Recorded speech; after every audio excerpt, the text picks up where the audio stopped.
Naaresto sa Navotas City ang isang lalaki na itinuturi na number 9 sa top 10 most wanted person station level. Kinilala ang akusado na 36 anyos. Naaresto sa barangay NBBS proper Navotas City. Ang pag-aresto ay sinagawa na mga operatiba ng warrant and subpoena section sa bisa ng warrant of arrest, kaugnay ng kasong acts of lasciviousness na may kaugnayan sa Section 5B, Article 3 ng RA 7610 o Special Protection of Children Against Abuse, Exploitation and Discrimination Act. Ang naturang warrant ay inilabas ng Family Court NCR, Branch 9 at walang inirekomendang piyansa.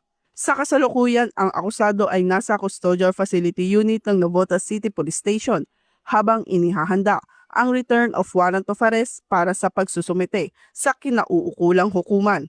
Ang matagumpay na operasyong ito ay patunay ng patuloy na pagsisikap ng Philippine National Police sa pagpapatupad ng batas, alinsunod sa advokasiyang bagong PNP para sa bagong Pilipinas, serbisyong mabilis, tapat at nararamdaman. Mula rito sa Northern Police District, ako po ang inyong PNN correspondent, Patrolwoman Blaisela Esperanza, alagad ng batas, tagataguyod ng Balitang Pulis.